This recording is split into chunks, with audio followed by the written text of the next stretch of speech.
Okay, in this tutorial we're going to see how we can model and script a Grasshopper space frame from scratch. Before I get to the actual working, we need to have a look at the sketch that I've made, which helps us explain the algorithm. Now, we are going to first model the surface in Rhino. It can be a plane surface, can be a single curved or a double curved surface. And we're going to take two directions. First, we're going to take the first direction, which is upper layer.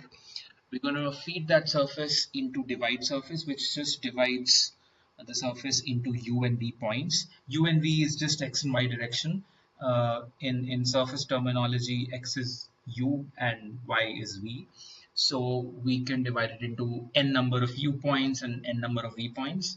Once those points are obtained, we use the command interpolate in the u direction, and then we'll flip the direction using the command known as flip matrix. It's not flip but flip matrix, and basically the u becomes the v, so basically it just reads the interpolation in this direction. So once we have this, we'll have the upper layer ready. Now for the diagonals and the lower layer, it's a slightly larger uh, workflow. The first is, instead of dividing the surface which just gives us points in those directions, we're going to divide a domain. Now dividing a domain just means that if I have any set of data, it could be a list of numbers, it could be a line, it could be a surface. We need to sort of chop it down into bits of small data.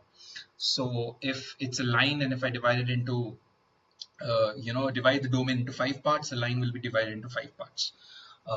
And here we are going to be using divide domain square or divide domain degree 2, because we don't have a linear set of data. We have this direction and we have that direction.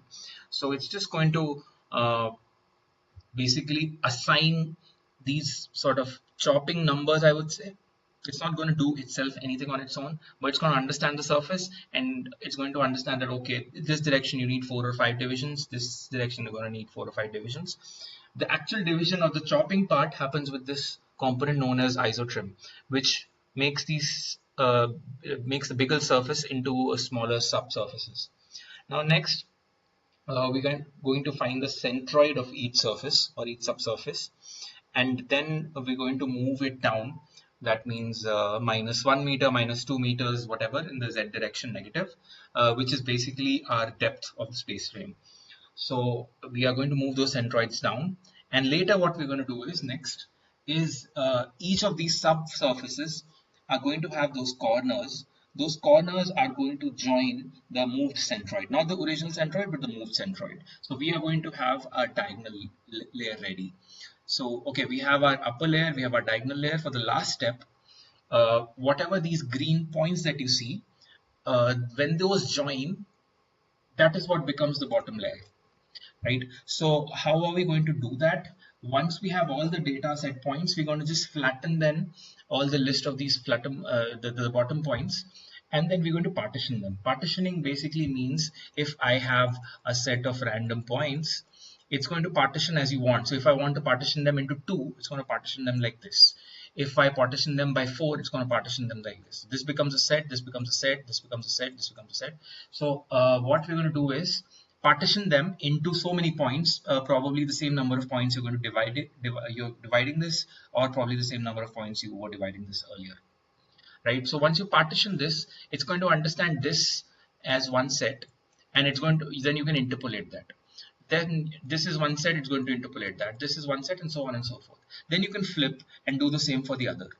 Once you have this ready, you will have the bottom layer ready. You feed all these separate set of curves, the red diagonals, the green bottom layer, and the blue top layer, into the pipe component, which is going to actually give it some 80 dia or 50 dia radius or diameter, and then you can bake it. That means you have to make it realistic in Rhino.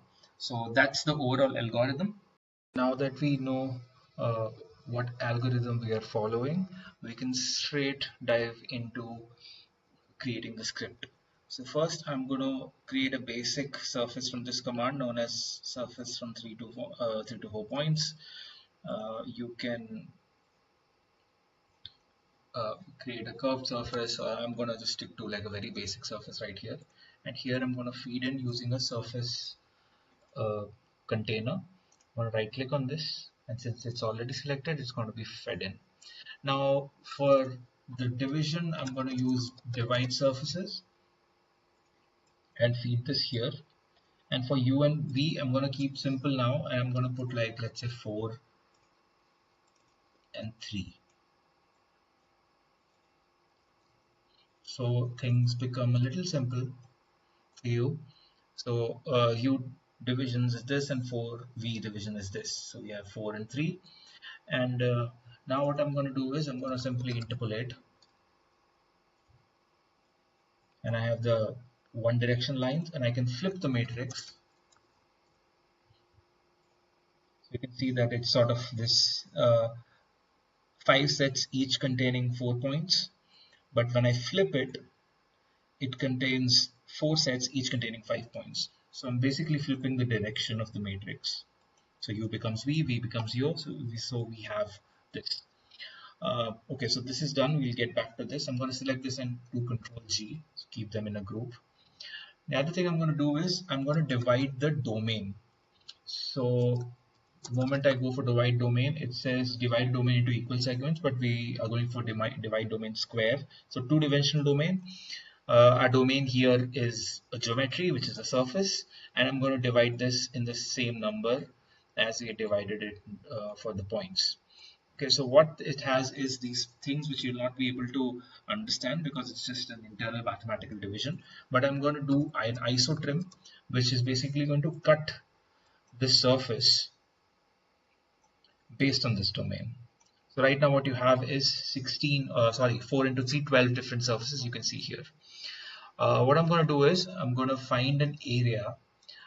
This component not only gives me area but the centroid. So I'm going to get it here, and it's going to give me 16 centroids, and I can move them down.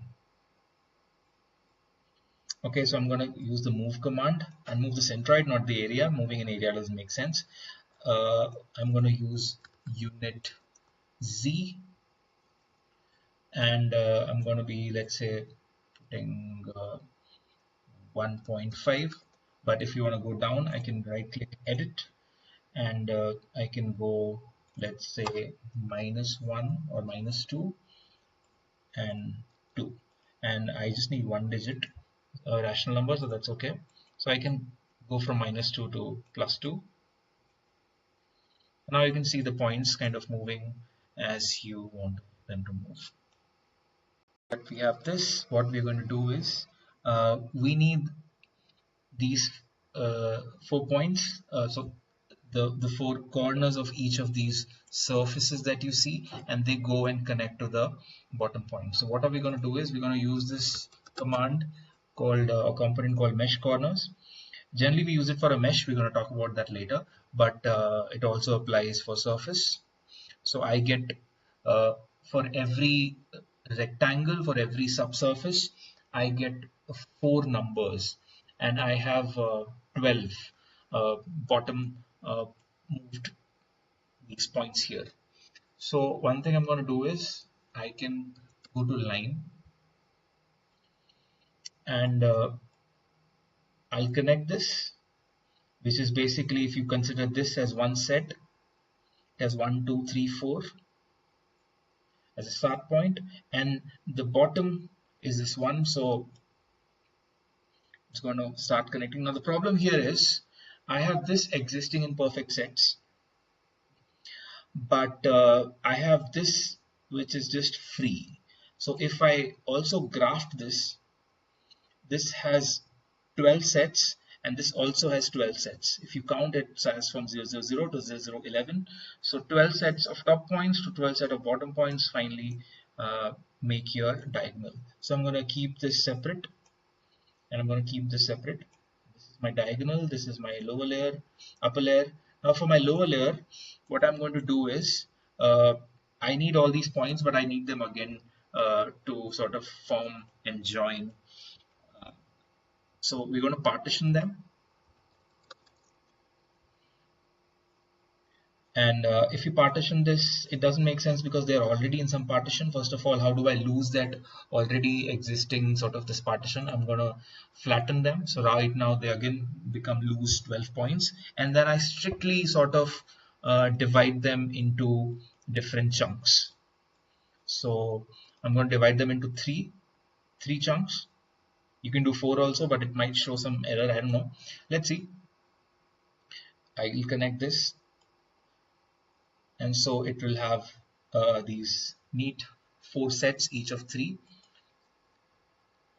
So what I'm going to do is I need these to be interpolated. Let's see what happens. If I connect it, great. And I can again, so again, these are four sets, each of 3 points each. And if I flip matrix, it gets 3 points, three sets each of 4 points each. Okay, so it's just flipping the U and V again. And if I copy paste, I will get this. So I right now have the bottom layer, the upper layer, and the diagonal. Now I can feed them all into a pipe command. I'll hold shift, and I know the point, this radius is too big. We'll get to that in a bit.